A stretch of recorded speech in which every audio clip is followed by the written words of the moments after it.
Ya, kita lanjutkan lagi.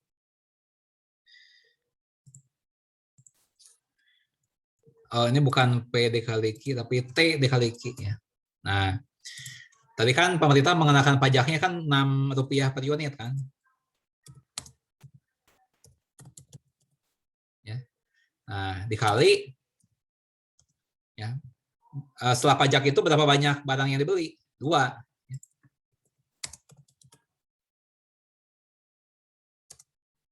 Dengan Rp12. Nah, ini total penerimaan pajak oleh pemerintah. Rp12 ya. Oke. Nah, apakah ada yang mau ditanyakan dari uraian perhitungan tadi?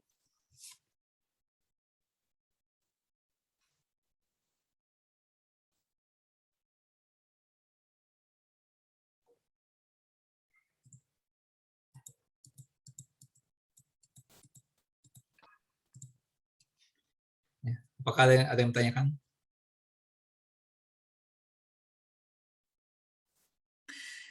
Ya. Nah, ada yang mau bertanya?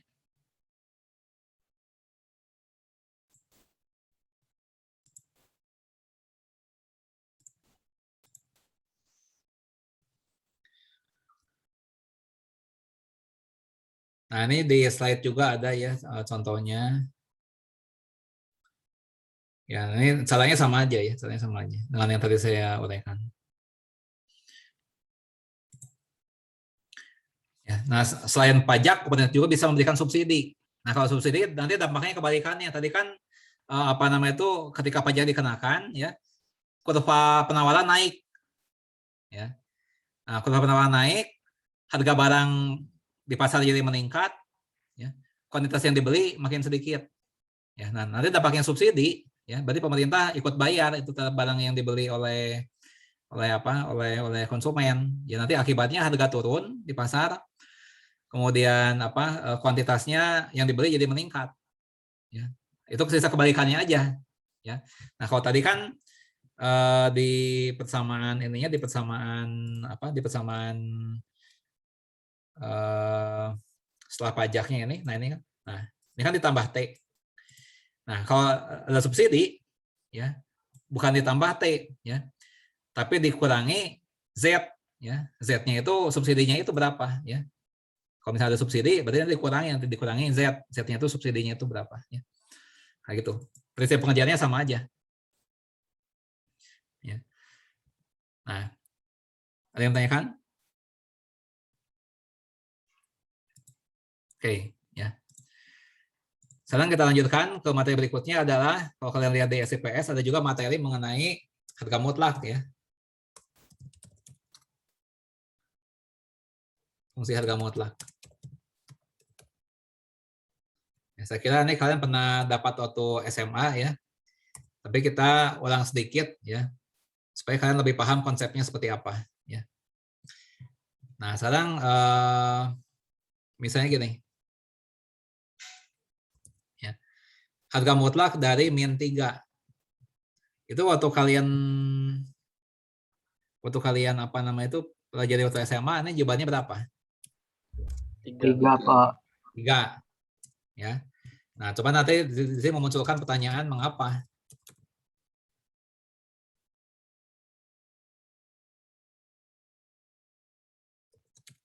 Ya.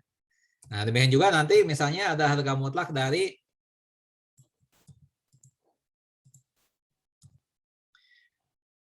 dari 10. Ya. Itu 10.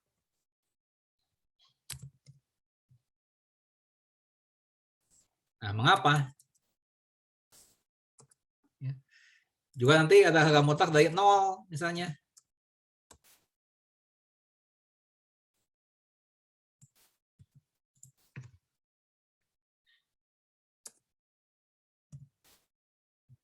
Harga dari 0 itu 0. Mengapa? Nah, dari mana angka-angka yang diperoleh? Ya.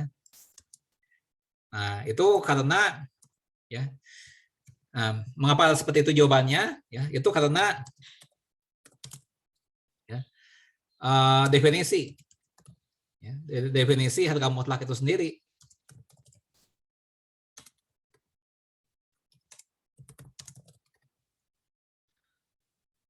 Ya. Nah, bagaimana definisinya? Ya. Definisinya adalah harga mutlak X. Sebentar ini ada delay. Nah, harga mutlak X sama dengan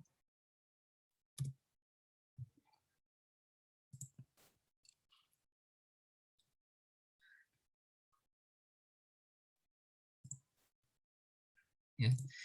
Ini negatif X ya. Apabila X-nya negatif dan X apabila X-nya tidak negatif.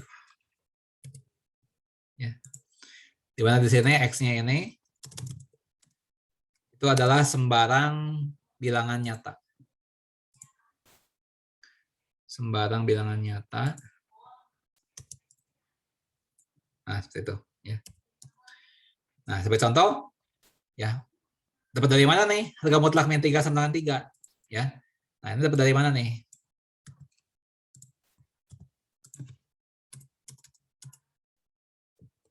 Ya. Nah, dalam hal ini X-nya kan negatif 3. Ya. Sedangkan negatif 3 itu kan negatif. Ya, berarti dia termasuk dalam golongan yang ini nih. Ya. Nah, sehingga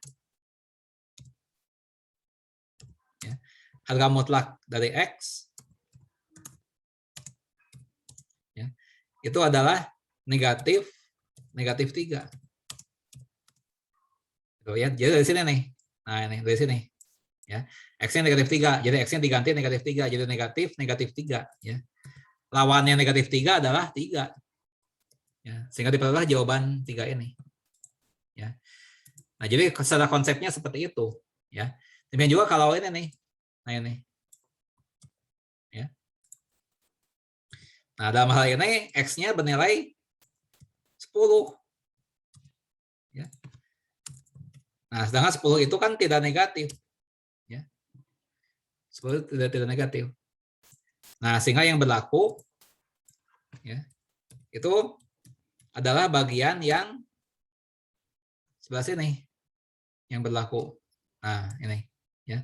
Karena X-nya tidak negatif. Berarti dia nilainya sama dengan X itu sendiri ya. Yaitu 10. Ya. Nah, sehingga jawabannya 10. Nah, itu secara konsep begitu ya. Itu adalah konsep harga mutlak ya.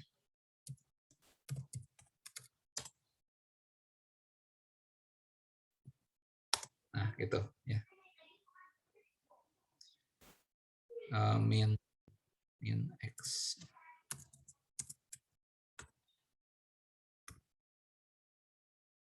Sebentar. Nah, itu. Ya. Nah, sekarang yang jadi pertanyaan adalah jika X maupun Y ini adalah bilangan nyata, ya, apa makna dari harga mutlak X kurang Y? Nah, apa sebenarnya maknanya? Kita udah belajar harga mutlak, kita pernah tahu waktu SMA, cuma kita tahu nggak maknanya itu apa? Ya. Nah, sebagai contoh, ya sebagai contoh. Contoh, apa makna ya, harga mutlak dari misalnya 3 dikurangi 10. Ini maknanya apa? Ya. Kalau kita disuruh menghitung ini ya gampang aja, ya. Jawabannya 7. Tapi maknanya itu apa? Ya. Nah, harga mutlak dari 3 min 10 itu maknanya adalah ya, ini adalah jarak ya, antara 3 dan 10 ya, pada garis bilangan nyata.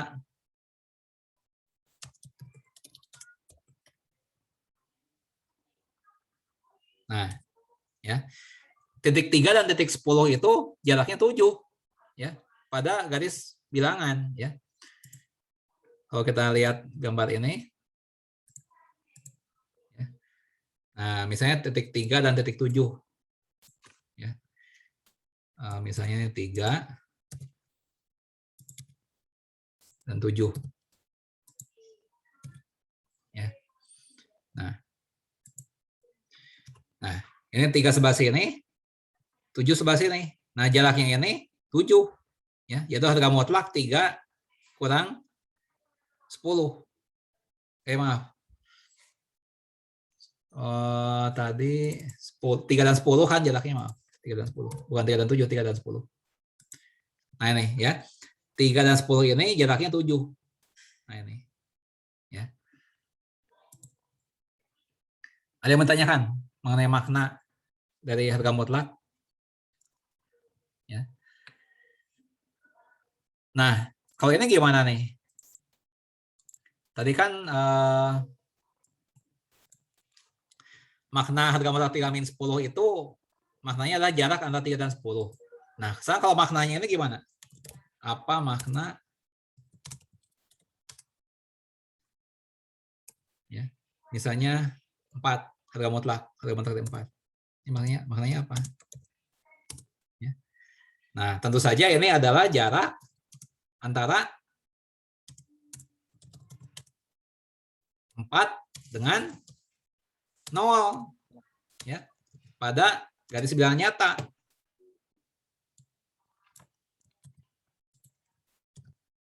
Ya, karena apa? Ya, 4 itu kan sama saja dengan 4 dikurangi 0. Ya. Ya, ini kan harga mutlak 4 dikurangi 0 sebetulnya.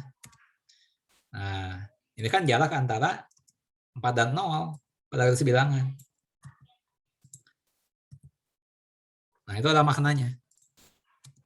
Ya. Nah, ada yang mau tanyakan mengenai makna? Nah, kemudian kalian bisa lihat juga ya dari link yang saya tulis di apa namanya di SIPS. Ya. Nah, ini link ini ada di SIPS. Di sini kan banyak dalil, ya. Ada dalil 1, ya. Dalil 2, dalil 3 dan sebagainya, ya. Nah, saya ambil contoh, ya, penerapan dalil 3, ya. Saya berikan contoh penerapan dalil 3A, ya.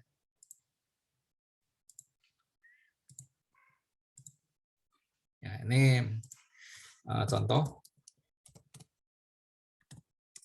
ya. Tentukan penyelesaian dari nih, ya, harga mutlak X min 2 ya, kurang dari 5 ya, dimana X ini adalah bilangan nyata, X-nya bilangan nyata.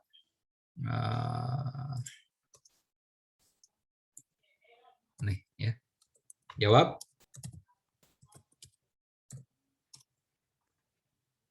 Ya. Nah, tadi ada dalil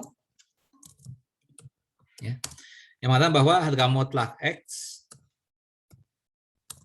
kurang dari A jika dan hanya jika min A lebih kecil dari X lebih kecil dari A. Dan dengan syarat A-nya itu positif. Ya, dalilnya seperti itu. Ya. Nah, berarti dalam hal ini, oh ya sebelum ke menjawabnya ya, saya mau tanya dulu nih. Ya. Sebenarnya nilai X yang bagaimana yang dicari?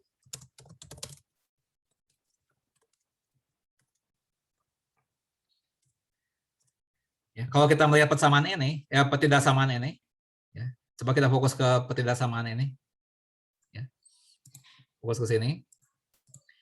Nah, dengan melihat ketidaksamaan ini, sebenarnya nilai X yang bagaimana yang dicari?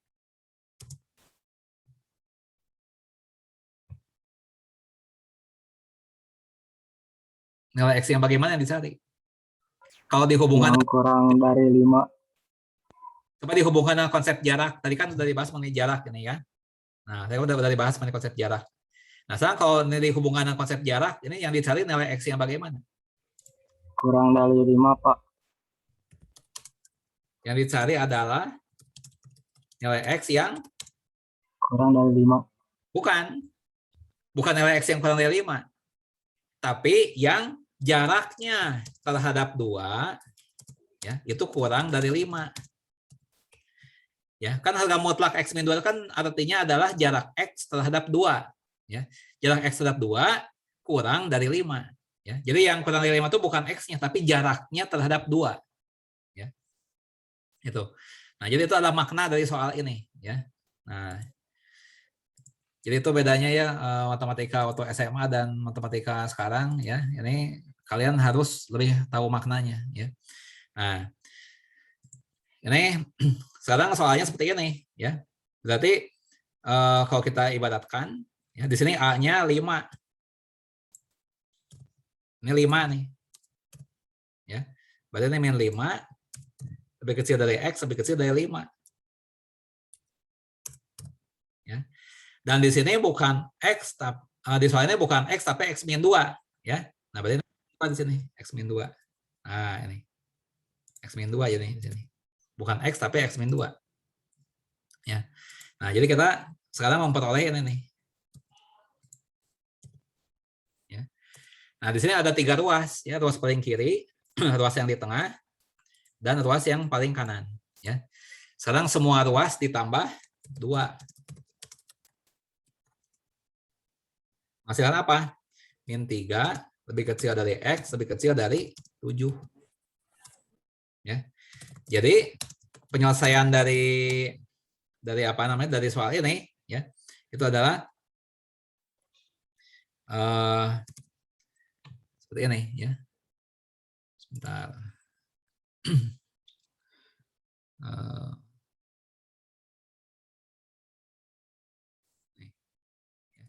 X bilangan nyata. X bilangan nyata.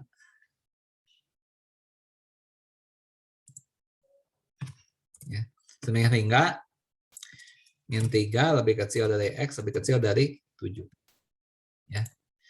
Nah, jadi semua X yang nilainya antara min 3 sampai 7, ya, itu jaraknya terhadap 2 itu kurang dari 5. Ya. Jaraknya terhadap 2 kurang dari 5. Semua titik di antara min 3 dan 7. Ya.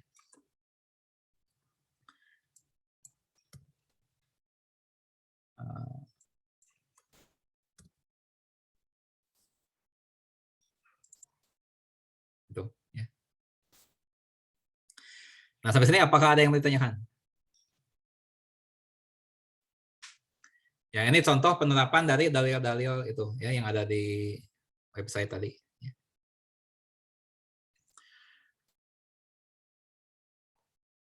Nah, berikutnya adalah materi kita fungsi kuadrat ya. Fungsi kuadrat.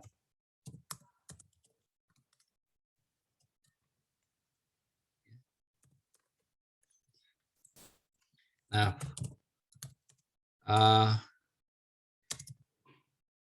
fungsi kuadrat f itu memetakan setiap X bilangan nyata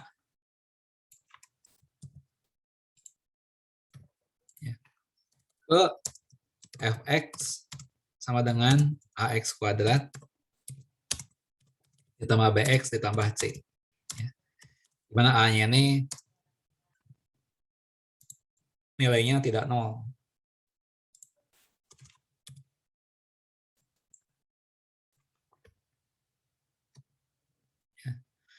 Nih.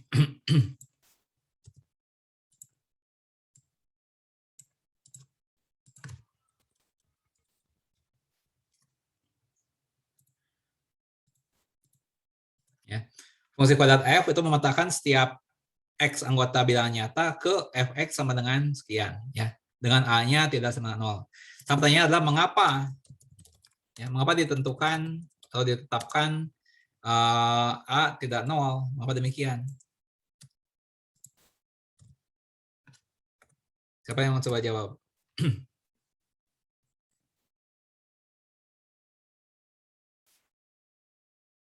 Mengapa ditentukan a-nya ini tidak boleh bernilai 0 untuk fungsi kuadrat?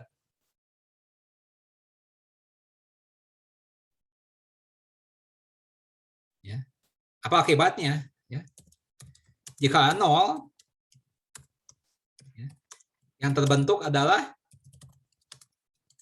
fx. Garis lurus.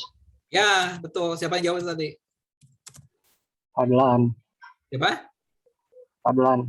Fadlan, betul ya. Nah, yang kedua adalah ini, ya, yaitu persamaan garis dengan gradien B. Jadi bukan kuadrat lagi, tapi linear jadinya, ya. Itu sebabnya kenapa dilarang a-nya 0 ini, ya. Oke, Fadlan ya, Fadlan. Oke, betul.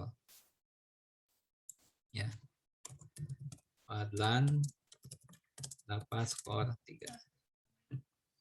Oke, lanjut lagi. Ya. Nah,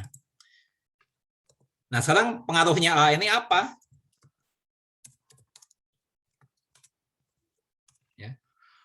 Fungsi, oh ya, kalau fungsi kuadratnya digambarkan ya di dalam bidang koordinat, maka bentuknya itu akan berupa parabola. Ya. Nah, parabola itu bisa membuka ke atas, bisa membuka ke bawah. Ya. Nah, kalau A-nya positif, ya, maka parabola membuka ke atas. Ya. Namun jika A negatif,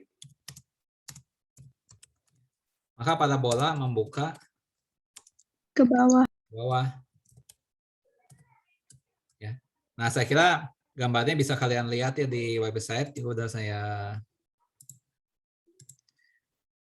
Nah, ini fungsi kuadrat. Nah, ini kan. Nah, ini. Ya.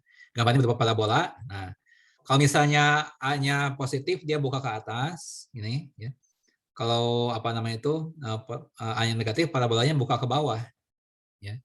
Nah, akibat lebih lanjutnya apa? Ya, akibat lebih lanjutnya adalah kalau parabola itu buka ke atas, maka dia mempunyai titik balik minimum. Ya, ini titik yang paling rendah, itu namanya titik balik minimum. Ya. Sedangkan kalau parabola yang buka ke bawah, dia mempunyai nilai mempunyai titik yang tertinggi. Ya. Dia mempunyai titik balik maksimum. Ya. Jadi ketika A-nya positif, dia mempunyai titik balik minimum. Ketika parabola buka ke bawah, dia mempunyai titik balik maksimum. Ya. Nah, berapa koordinat titik balik itu? Ya.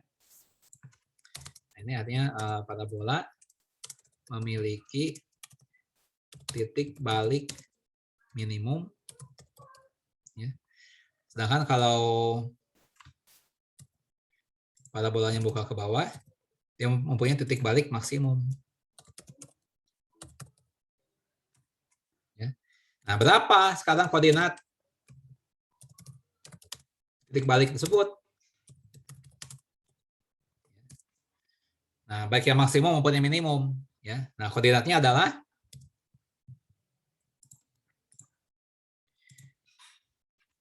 min B per 2A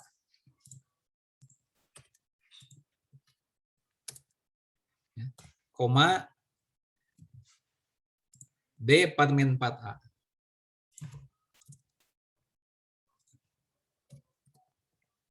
Ya. Nah, di mana di sini D-nya itu adalah B kuadrat dikurangi 4AC. Ya. Ini dinamakan diskriminan. Nah, pengaruhnya diskriminan ini apa? Ya.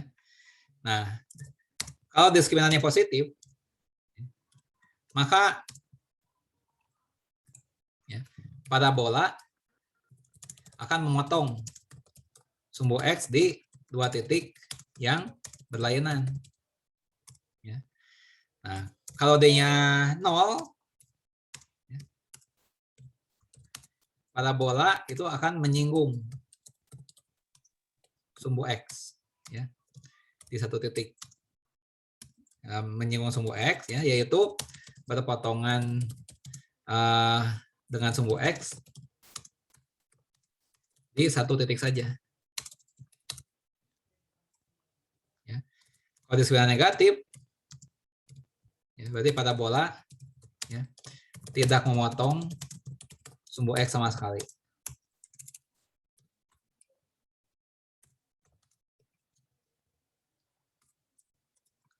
Ya.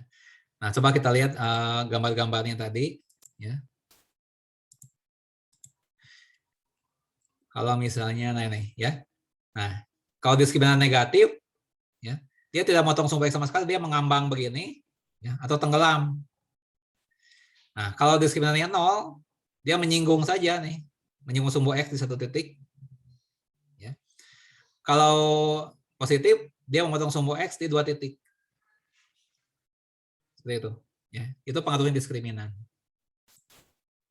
Ya.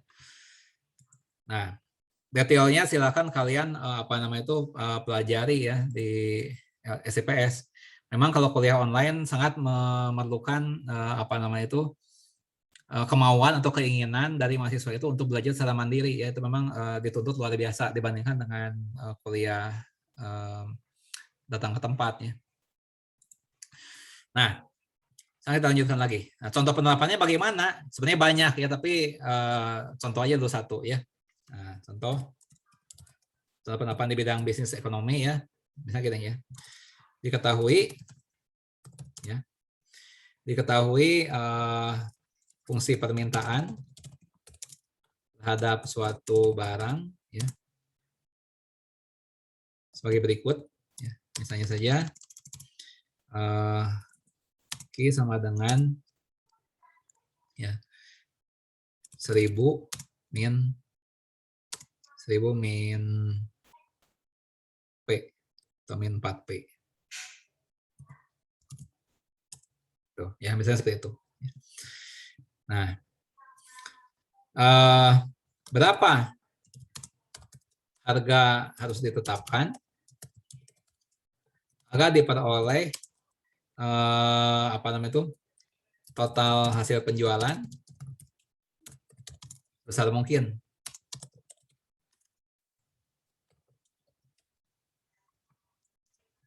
Ya, ini. Ya, jawab. Ya. Nah, total hasil penjualan ya, atau total penerimaan saja di sini saya singkat ya, total penerimaan ya, atau total revenue ya, itu saya singkat dengan TR ya. Itu adalah harga barang dikali kuantitasnya ya. Nah, berarti di sini TR-nya sama dengan apa? P dikali Q. Sedangkan Q-nya sendiri adalah 1000 dikurangi 4P. Ya. Karena Q-nya adalah 1000 dikurangi 4P. Ya, saya ganti Q-nya ini dengan ini. Nah, sehingga diperoleh TR sama dengan 1000P dikurangi 4P kuadrat. Gitu. Ya. Nah, kemudian setelah itu ya, TR akan mencapai maksimum apabila P sama dengan min B per 2A.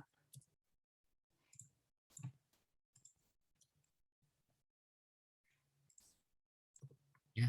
Itu yang mana? Yang ini nih. Ya. Ini nih. Ya. Nah, jadi P-nya sama dengan min B, ya. B-nya adalah 1000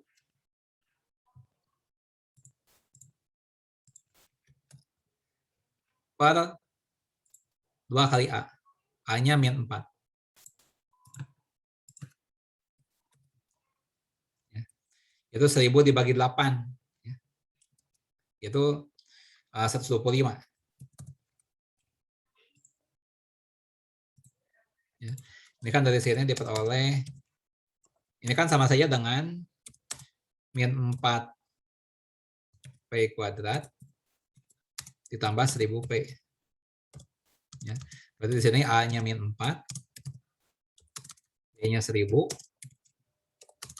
C-nya 0. Ya. Jadi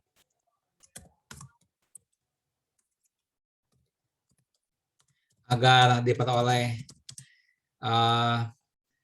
total hasil penjualan sebesar-besarnya, harga barang itu haruslah Rp125 per unit.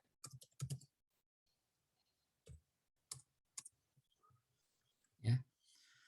Nah, sekarang misalnya ada pertanyaan kedua, yaitu berapa total hasil penjualan maksimum tersebut. Ya. Nah, ini jawaban yang bagian A ya, jawaban bagian A. Ya. Sekarang jawab bagian B. Nih ya, bagian B, berapa total hasil penjualan maksimum tersebut ya. Nah, sekarang kalau P-nya 125, ya, Q-nya berapa? Ya. Kan Q-nya itu tadi 1000 dikurangi 4P. Ya. Nah, 1000 dikurangi 4P. Ya. Itu 1000 dikurangi 4 dikali ya 125. Ya. Itu 500. Ya. Nah, jadi akan terjual sebanyak 500 unit. Ya. Dari total penerimaan sama dengan Rp 125 per unit dikali 500 unit. Ya. Itu berapa rupiah?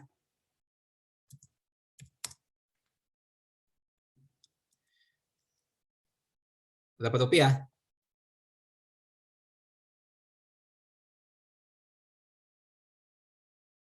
Siapa bisa jawab pertanyaan ini?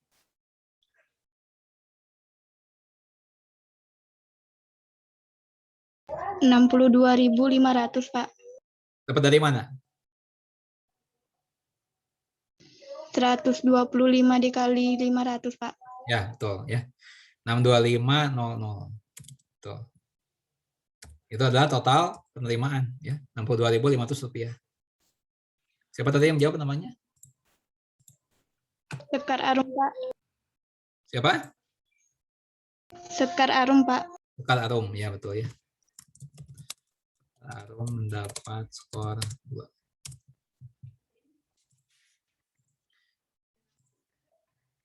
Ya.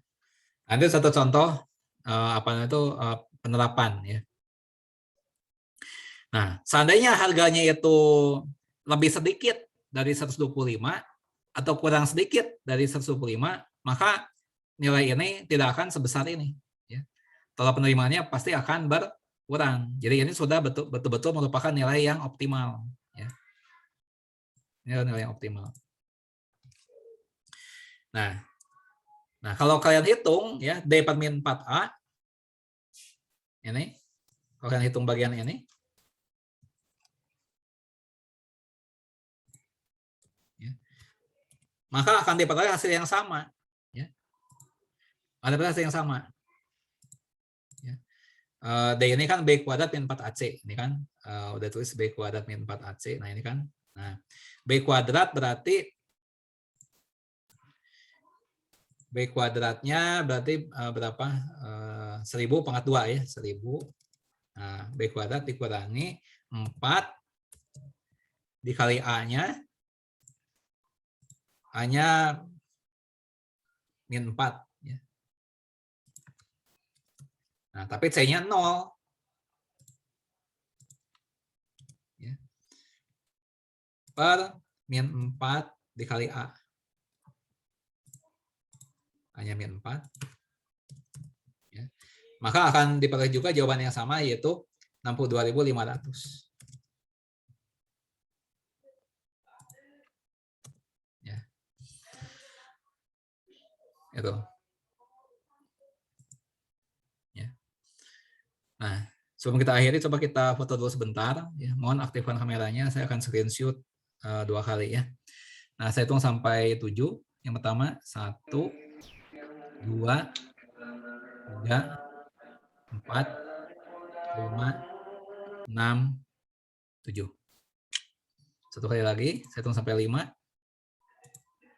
1, 2, 3, 4, 5.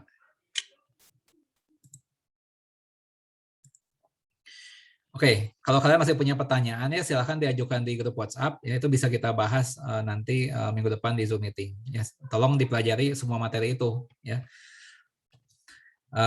ya dengan demikian kuliah hari ini kita akhiri ya. Terima kasih atas perhatiannya. Sampai jumpa lagi minggu depan. Wassalamualaikum warahmatullahi wabarakatuh. Waalaikumsalam warahmatullahi wabarakatuh. Terima kasih Pak. Sama-sama.